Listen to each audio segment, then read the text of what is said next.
Hey team, welcome back and welcome to episode 13 of Transition Talk, where we talk about dental transitions and how to navigate the sometimes messy path to practice ownership. So real life is when stuff happens, where the perfectly planned speech or conversation doesn't go as planned. And today we're going to talk about real life and the interview process and nailing the opportunity. We'll talk about actual experiences that we've had, because we have them every day, where people have listened to us and then when they haven't. Names, location, and specialties are all changed for privacy. We will not mention names here. No, but first, before we do that, Mr. Loretto, how are you today? I am excellent, Miss Radcliffe. We normally talk about kind of like, tell me about what's going on, that kind of stuff. I think you should tell our listeners today something personal about you. Tell, what you want to do on your own time. And I don't want to hear about kids and husband and holding hands on the beach with Chris and everything's perfect. I want something, what do you do on your personal time? Oh man, these are the questions that make me feel so uninteresting.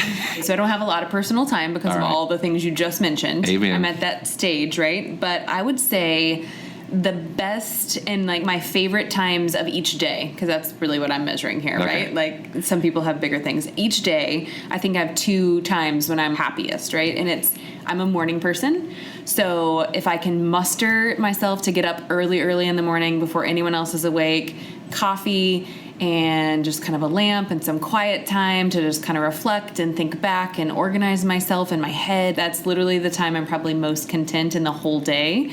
And then 2, when I actually get to go work out. Yes. And all the stress and the sweat and you feel so good after. Absolutely. And you don't think about the fact that you're going to ruin it all with the very next thing you put in your mouth. That's probably my favorite physical me time. That's it. Well, I can attest to your 6 a.m. emails. Because when I'm not doing work, let me caveat that. Yeah, I can tell you one thing right now, that if you're ever working with me, you will not see a 6 a.m. email from the Charles Loretto, because if you do, you might want to check to see if I'm in the hospital, okay? So What about you? Okay, so to me, one-on-one time, I'd love to go snow skiing. I just don't get a chance to go enough. And I like to put my little earbuds in and just ski down and nice little leisurely blues. And I love to go to Colorado and spend time with my buddy Tom. Just kind of like that boy time, that you don't get very much of it. Get in the mountains and get unplugged. So that's that my. Makes me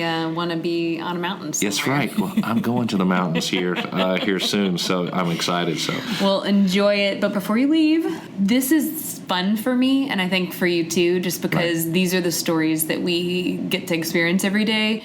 And I think in episodes 1 through 12, if you've listened to any or some of them, we really focused on talking about different facets of the transition process.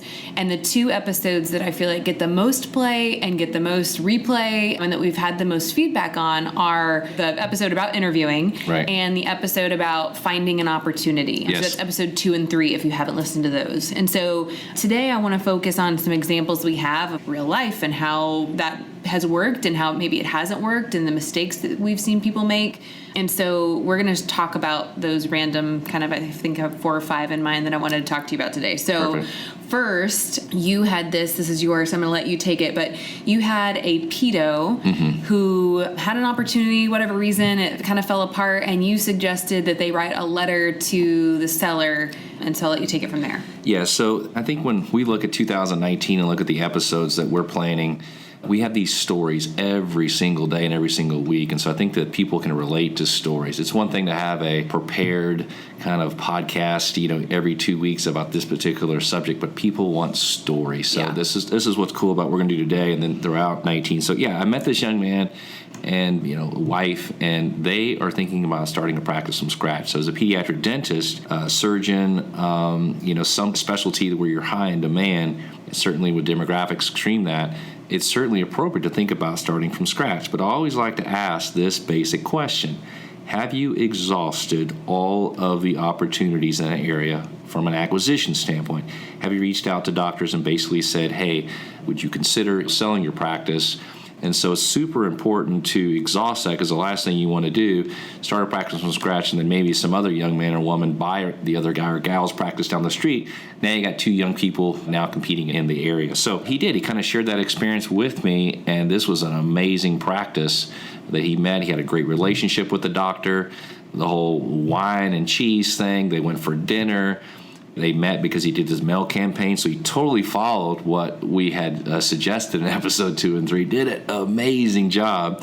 And then basically he got the valuation. And so, Christy, this valuation was awesome. It was $1.7 million collections. The price was 1.4.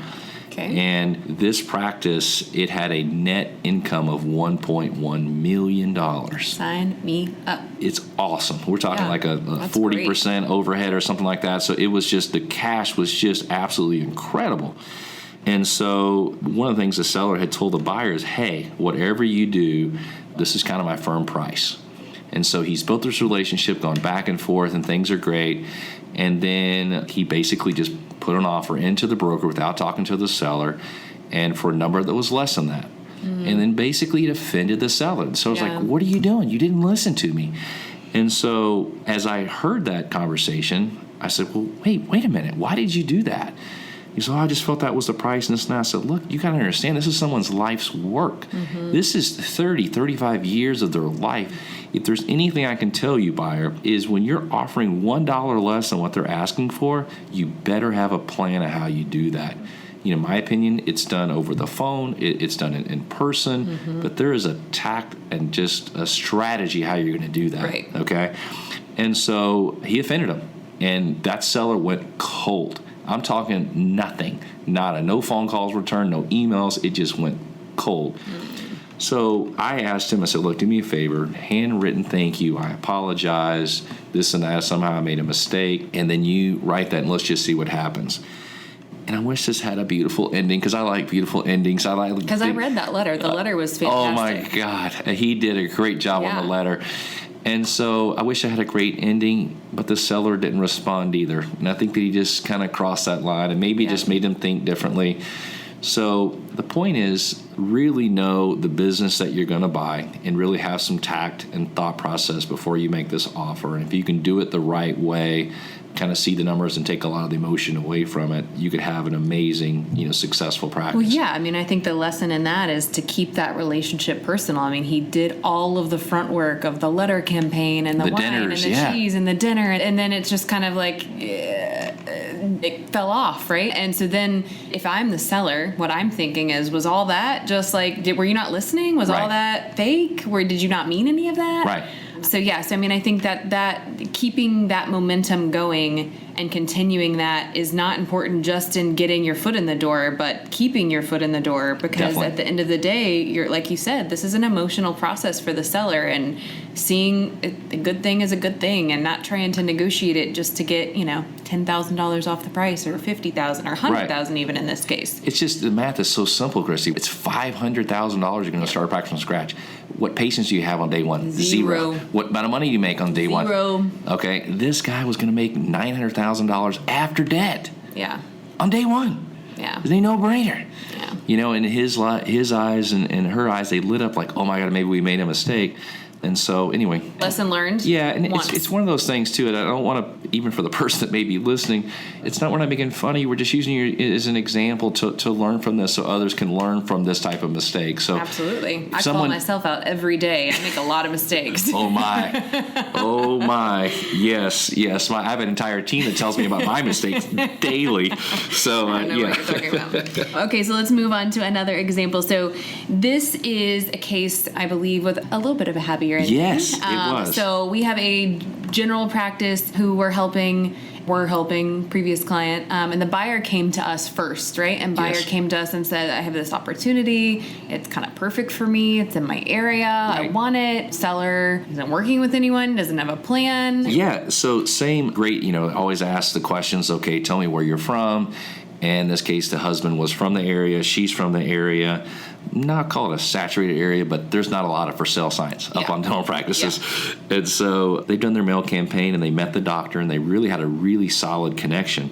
And so I said, oh, this is great. And I said, well, high level, do you know anything about it? Well, it's around a 500,000 collection practice. And he mentioned it was like around a 40%, overhead. I said, great. Is he working with a broker? Have you guys talked about price? No, he doesn't really have like a plan of how to make this work. And I said, well, either A, he needs to go get a broker to represent him, or B, I'm happy to get on a phone call with him and basically see if we can't figure out a way to come up with a fair deal that we would represent both of you. The way it would work is we work on a flat fee, so I don't have any conflict of interest as far as amount of money. Yeah. What is the price? What's the price? Yeah. And I feel like I'm working for this person. So I have no idea if this is going to work or not, but let's just put the gentleman on the phone. So I said, high level, what you need to know, buyer, is this particular practice based on location, collections, overhead. It was around 62%, equipment a little bit more outdated. Realistically, the price for this practice is probably going to come in around 70%, somewhere in the $350 range. So I need you to feel comfortable with that. Does that sound reasonable to you? Yes, it does. Perfect. Let's put the senior doctor on the phone. Let's talk with him. And so, great relationship. What are you looking for? What are your expectations? Dr. So-and-so, practices will generally range from 65 to 80% from a evaluation. Practices with brand new ADIC equipment, brand new this, extremely low overheads, lots of cash, may value on the higher end. And then the other side, on the lower price of the practice, would be the opposite. He sounded very reasonable, quoted a flat fee to guide these two together, and just all the back and forth, and it worked out amazing. Yeah. One of the things that I sometimes tell the buyer, if the seller doesn't have representation, there's a chance that the seller does go to the broker, and the broker goes, hey, we can sell this to corporate. Hey, I think you can sell this practice for 90% of collections, so it can almost backfire on you when they go the other route. The bottom line is we just want to get you into that ownership role. And so we shared with the seller the kind of our seller's transition guide and things to think about, and the buyer's transition guide, obviously, for the buyer. And so I'm happy. And I think the lesson there is that there's hard questions that you kind of have to ask and know the answers to in any transition. And if one party, and really the party that should be in control, which is the seller, the seller is responsible for kind of putting out a plan and putting out a price and putting out what they want. It's really awkward if that plan doesn't exist or the seller doesn't have someone to tell them what to do.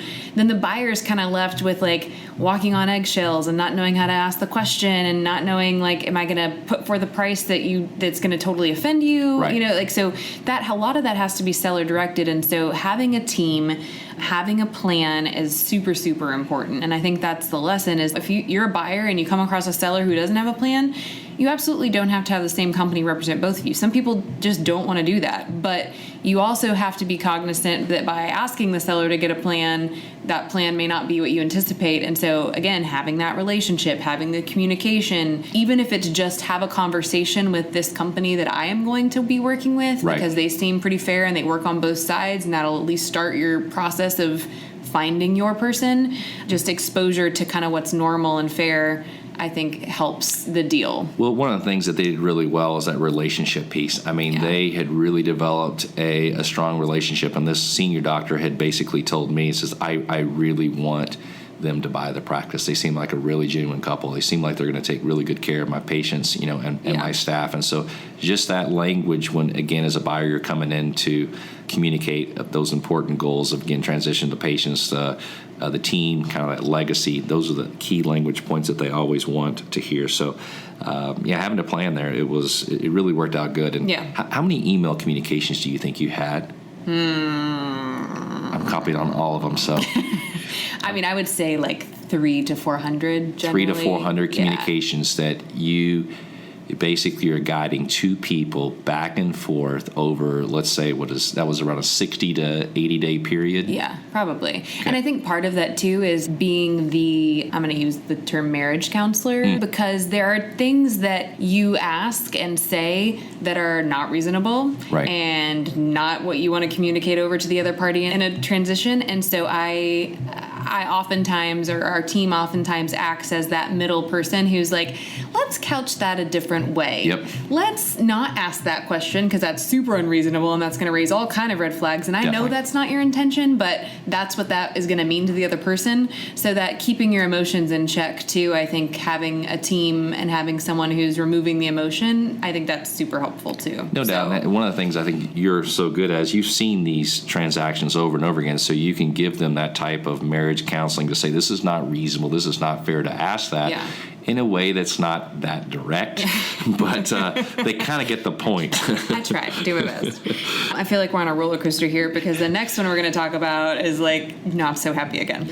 This is, I think, the best example of someone who knew what they wanted but didn't trust anything and almost couldn't get out of their own way, and ended up having a successful transition, but in like the worst possible rushed way. Right? So I think you know who I'm referring to. So you started this relationship, so tell us how that went. So this particular gentleman had worked in a couple of different practices, and it didn't work out for whatever reason in those on the transition. And so he ended up in one of our actually clients' practices, and they'd gone back and forth and basically trying to agree that this is the deal.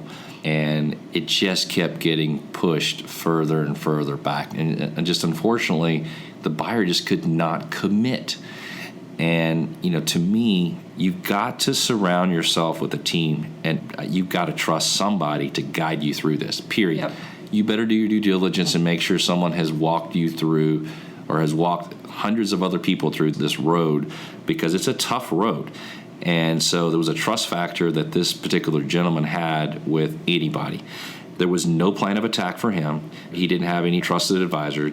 He called us last minute and said, I've been given a 25-day window that if I don't close on this practice at this time for this price, they're not going to let me buy it. What do you think I should do? And so I looked at it. It's a specialty that's saturated, so it's a no-brainer to purchase. It was where they lived already, so these are all the checklists, you know, happy wife, happy life. It's a practice that makes financial sense. The price is fair. So, okay, let's move forward. And the lack of communication he had, we had to stay on top of this every single day, 7 days a week for 25 days. Actually, it took like 3 or 4 extra days to close. Call it 29 days in a row, we stayed on top of this. And I can't believe it went through. Yeah. I'm surprised that the seller just even allowed it. Well, the seller had a great team, too. I mean, like, every day we'd get to work with some really great people on the other side of the table, and they had a great team that kind of, lucky for the buyer, the seller had a great team. Yeah, so it's just making sure that you can commit to something. If you're not able to commit to ownership and you can't commit to, you're just like trusting a team and having you guide through it, I'm just like, I don't know. Maybe ownership is not for you. I don't think ownership is for everybody. I think you have to go and maybe associate for a number of years to where you're fed up with it and you finally get it. But this was a tough one. It really was. Well, yeah, and I think the lesson here is respecting all the parties that are part of it, right? Because what we found out was that the individual had basically been talking to the seller for months, right? And so the seller felt strung along and like was starting to feel that like, are you going to commit to me? And if you're not, then I need to find another plan because I have my own to-do list, life plan that I need to take part in. So I think the respecting all the parties that are involved, being able to commit, know if that's what you want to do. And then again, engaging someone and trusting whomever you choose to work with, like trusting them to help you make the decisions and be the person. I mean, it was one of those things where like we said to do X and they were like, oh, no. And then a month later we'd get, they'd let us know that they hadn't done that thing and they still had questions, demographics type of an answer. Well, we told you what to do a month ago. So are you going to do it or are you not going to do it, right? And so I think that just that trust and having a plan and respecting everyone that's involved and respecting the time and the goals and the plans that you're being asked to do is really, really important. Yeah. So and this is just not easy work. I mean, we're happy-go-lucky people here, but this work of helping buyers and sellers transition your life's work, it's a very emotional, big financial decision. And so it's tough to keep these people on the train track without the wheels coming up. Okay, so next one. So one of the big things that we talk about in episode 2 is the letter campaign. And we've had tons of people tell us how much that helps them, and we've had so many success stories from the letter campaigns. But there are times when the letter campaign doesn't work. And so when that doesn't work, I mean, our first is like, why? Why is it not working, right? Like, let's look at what you're sending. Like, why have you not been getting a response? And you had one recently that we talked about that was almost too good, right? So the letter they had been sending out was too slick. It was beautiful, but it had some key words that you kind of pointed out that made it where it was maybe unrelatable or too scary for a seller who might have received it. Right, so I talk about this in lecture, but this mail campaign that I'm talking about with the 9x12 envelopes with the handwritten, it's really particular, and I kind of like it. It's not something I want to kind of you to veer off from, so I definitely like that mail campaign. I want to re-emphasize you're not just mailing, but you are calling and you're emailing that doctor, and you're trying to find maybe 200, maybe it's 100, and you're biting this off in chunks of 25 at a time, so that you can get this project done. I like stamps on it. The personal and confidential. Just go to the NDP website and kind of follow that process along. Super important. This particular case, when he said that it was like 30 letters that had gone out, and he just hadn't had a response, and I was like, okay, well, do me a favor, just send me the cover letter. And it was awesome, as Christy said. I mean, the marketing kind of graphics and look to it, it was like really cool and well put together. But to me, I think it came across a little too strong. So remember that if you're trying to connect to gray hair people, which typically the high percentage of sellers, is that personal connection. So I want a story in that cover letter. It really needs to be about you. And in this particular case, he's married. He's got a small child. Had a military connection. I mean, I'm like, being a military, I'm putting that military suit on in one of my pictures. And then I'm also just talking about the area and why I want to be there, and my wife, she's a dentist as well, to just tie that whole story together. A little more relatable. Yeah, and this particular one said, I want to buy your practice. Well, that's too strong. Scary. Yeah, I'm not looking to sell. Yeah. Okay? But maybe if you can build a relationship with this guy or gal, and that's because in the cover letter it was personal, and you just said you wanted to buy them coffee. Maybe it said that you're looking for an associateship or some type of ownership opportunity. Now, I don't mind being a little aggressive in this letter, but it's kind of hidden in there. It kind of goes back to the whole sandwich thing, is you start off with something nice and beautiful. I'm coming to the area. I love this area. I'm married. Here's my spouse. I love dentistry. I've always wanted to become a dentist because this time, love, love, love. By the way, we may do a startup practice in your area. That's part of the, oh, crap. And then you wrap it up with, I'd love to entertain any opportunity you might want to consider from, associateship or some type of path, a partnership, or even if there's that small chance that you might thinking about be transitioning your practice. So you need to connect to this doctor. And so the letters with a cover letter, and then on each individual one, you may not just sign it, but put something on the bottom with it. They can see it's personal, and it's like, you kind of handwrite something like, Dr. John, I hope that we can talk soon. Sincerely, Charles. That's handwritten at the bottom where your signature would be, so they can see how personal this is. The chance of that doctor contacting you back, it's got a higher probability than just some beautiful marketing piece that just shows up. Well, and it feels, if it's too put together, it can feel salesy. It can feel corporate. It can feel like you're going to take this and turn it into something that I don't want it to be. And another thing to point out there's a reason that the word transition exists. Like, transition means sell.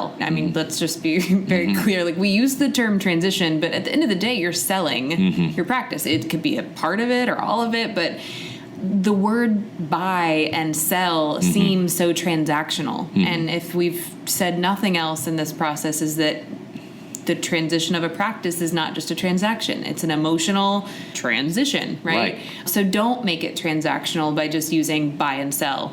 Use those words that reflect that you understand this is more than just a transaction. So you could say transitioning your life's work, yes, transitioning your patients, transitioning your legacy to the to a team of young doctors that can listen to your vision of the future. Be a wordsmith. Yes. But not too much of a wordsmith. All right. And so kind of the last one, which I don't like to end on a bad note, but we're going to. Okay. There are times when you're going to do everything right and you're going to send out the letters and it's going to be perfect and you're going to handwrite them and you're going to develop the connections and it's just not going to work, right? You're just not going to, you're going to find an opportunity and it falls through, or you're not going to get your foot in the door, and that is okay. And that happens. And we hate it when it happens. But I have a client we were working with, general doctor, very saturated market, and had an opportunity fall through because the doctor decided not to sell, found another opportunity, and did everything right. Developed the texting, with the doctor outside of the broker. Anytime there was anything negative, he went to the doctor first. Very good relationship, negotiated everything beautifully, got to the legal documents. And then, for whatever reason, the seller decided to hire another attorney outside of their broker, and that attorney had no dental experience, and that we don't know why, but started to negotiate some of the very, very industry standard legal terms and also the non-compete. And the buyer just started to get a very bad feeling and just started to feel like he was risking this $1 million investment. And he had a tolerance, and he drew a line in the sand and said, look, I like you, I love you, I want this opportunity, but this is a level of normal that I've talked to multiple people, and this seems abnormal, and I don't know why you're asking for this, so I'm going to draw my line. I'm not going to negotiate any further. And so he ended up having to walk away from the opportunity because the seller wasn't being reasonable. Right.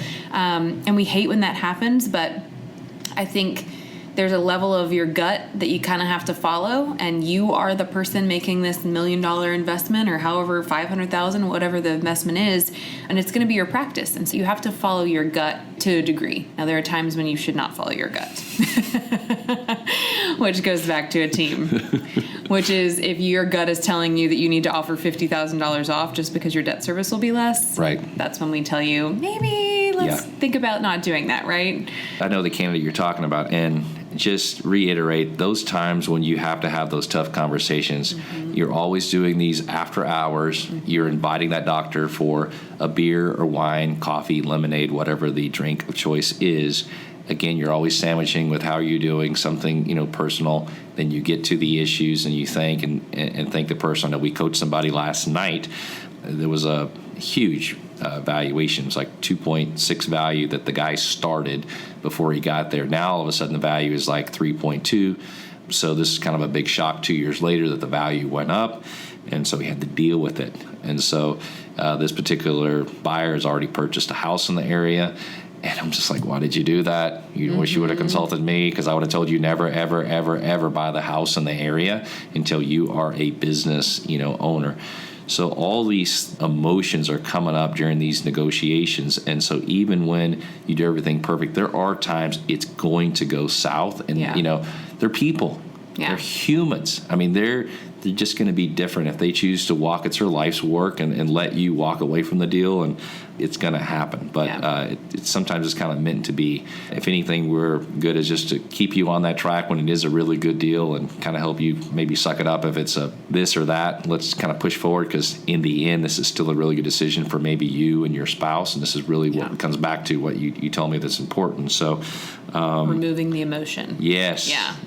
That's a big factor here. Well, I hope you guys enjoyed these examples. Like Charles said, I think this is a goal in 19, is that for us to share with you what we do and what we are hearing every day, because I think those examples kind of can help add some color to you when you're going through your buying or your selling. So we'll dive into more of these topics based on our first 12 episodes. So stay tuned, and remember to check out our website for transition resources, and subscribe to Transition Talk on Apple Podcasts, SoundCloud, and like us on Facebook. All right. Awesome, Christy. Thank you. Have a good week. Talk to you soon. All right.